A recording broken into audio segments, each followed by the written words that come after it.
Hello, you are watching Shalom World News. I'm Rory McLennan coming to you from Glasgow, Scotland. Here are the latest headlines from around the world. The Holy Father Pope Francis has entrusted the Pontifical Council for Promoting the New Evangelization with the task of coordinating the Holy See's preparations for the 2025 Holy Year.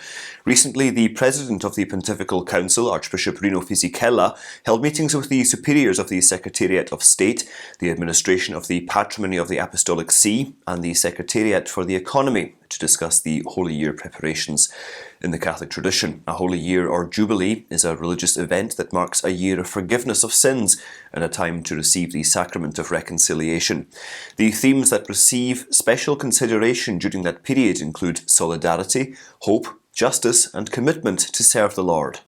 Meanwhile, in the US state of Ohio, the governor has signed into law a bill that makes it mandatory for physicians to save the life of a baby that survives a botched abortion. The new Born Alive law was signed last Wednesday by Governor Mike DeWine. As per the law, it will be a felony if physicians do not attempt to save the life of a baby surviving an abortion. They will have to fill out a form to that effect. Pro-lifers see the new law as a gradual erosion of the impact of the Roe v. Wade judgment that legalized abortion across the country in 1973. Cincinnati Right to Life Executive Director Laura Streetman hailed the new law, saying it would be great news for Ohio if 2 more abortion facilities were closed. Decades ago, there were dozens of such clinics in the state. Now, there are just 7. On the Feast of the Holy Family on December the 26th, Pope Francis expressed deep concern over the demographic winter that Italy is facing. The pontiff blamed young Italians for choosing not to have children, adding that it is doing great damage to families, the society, and the country. The Holy Father addressed believers who had gathered in St. Peter's Square braving the rain, telling them that the trend of many couples opting not to have children at all, or just limiting kids to 1, is a tragedy. Italy, which is the country with the second largest elderly population in the world, had just 6.8 births per 1,000 people in 2020. This is one of the lowest birth rates in the world, and it has seriously plummeted since the 2008 financial crisis. Vatican Secretary for Relations with States, Archbishop Paul Richard Gallagher, has hinted that the Holy Father might visit South Sudan next year. The prelate was in Juba, the capital of the African nation, from December the 21st to the 23rd.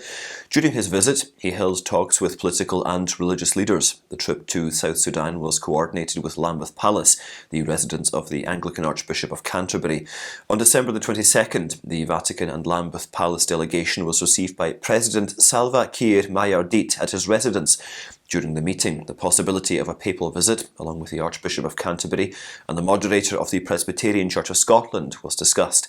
In 2017, Pope Francis, along with the Archbishop of Canterbury, Justin Welby, had expressed the desire to undertake an ecumenical visit to South Sudan.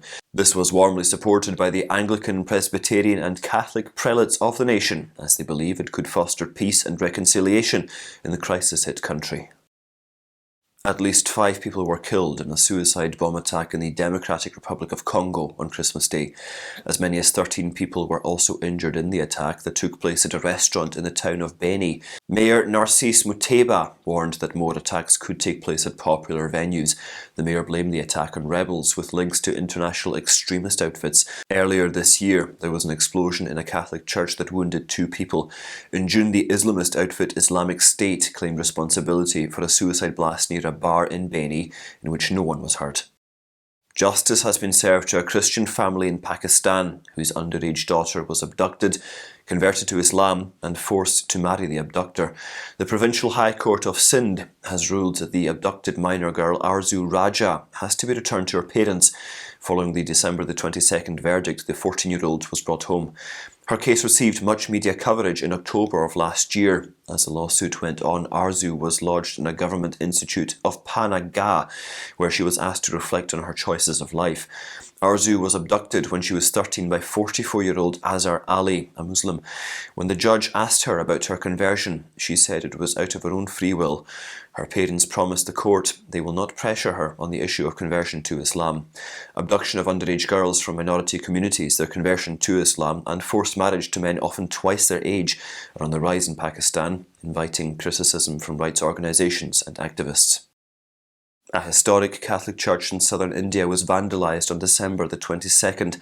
Unknown persons broke into the 160-year-old St. Joseph's Church in Susaipalia, about 65 kilometres away from the capital of the state of Karnataka, Bengaluru, and damaged sacred objects and adjoining rooms.